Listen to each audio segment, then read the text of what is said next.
Hello, my name is Major Ellis, and this is Project Morality.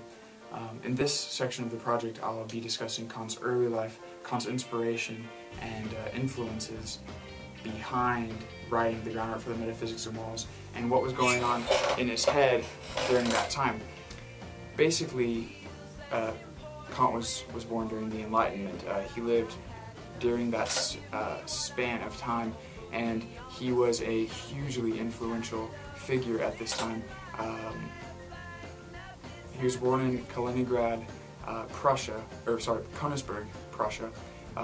in the year 1724, and he actually died in the same city almost 80 years later.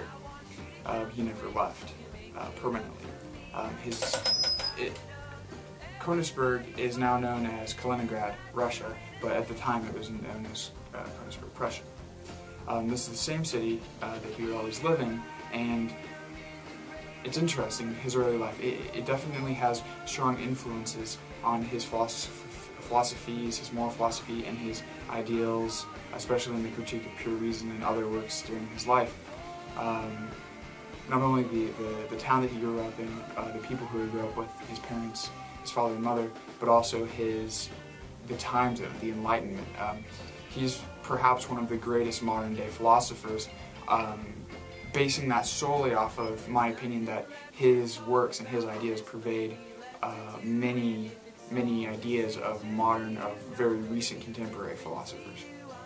And I think this is because of the time during which he was born. He was so influential in terms of the Enlightenment philosophies.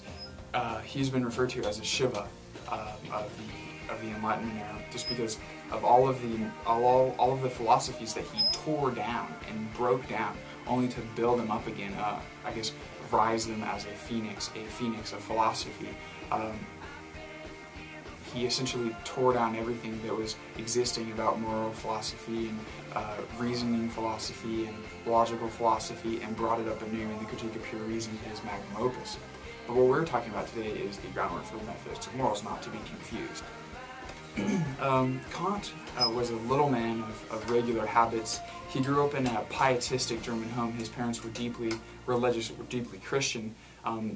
His father was a tradesman, a harness maker by trade, and he soon found in life that Kant, young Immanuel, was not very handy at all. He could not work with his hands. He was not a craftsman. He was not going to make harnesses. But young Immanuel Kant was very clever, so he became, I guess, what you could say is the next best thing, and he went with philosopher. So, pretty different there, but that's what he chose. His parents were deeply influential in his life, especially with the religion. I mean, you can see definitely the universal maxim, which we'll talk about later, his categorical imperative.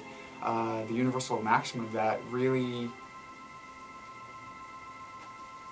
emulates the golden rule, as if it is the golden rule in philosophical jargon. You can definitely see the resemblances, and I think that Kant transitioned into moral philosophy because of his religious desires and his religious influences. He recalled an event in one of his early diaries talking about a labor dispute concerning what I'm not really sure, but it was a serious labor dispute between Kant's parents and some other people, and there were two sides to this labor dispute, and it was very serious.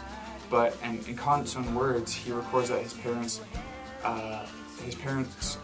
portrayed such forbearance and love and honesty to his opponents, to their opponents. The thought of it, although I was still a young boy, left a great impression on me. So you can definitely see that kind of universal code or maxim that he used as the golden rule of his philosophy is really deeply pervading his philosophy, and you can see how his early life has a big influence there.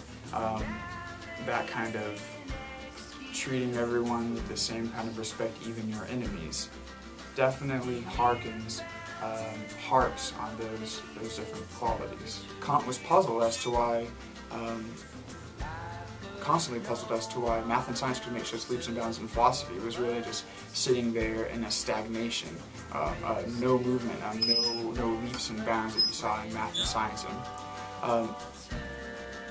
In fact, he thought that modern science and math are successful because they deal with how things appear, and how they are in themselves, not a world that can be experienced in itself. So it's kind of that physical dealing with math and science that led it to be so successful, when philosophy is kind of this thinking about how things are in and of themselves. And I think what I set out to do with this project, as you'll see, is that I wanted to make philosophy tangible. I wanted to make it physical and reachable. So I sought to solve Kant's conundrum. Maybe going around asking people back then, interviewing them about morality was crazy, but nowadays it's the least crazy thing you could do. So it makes sense.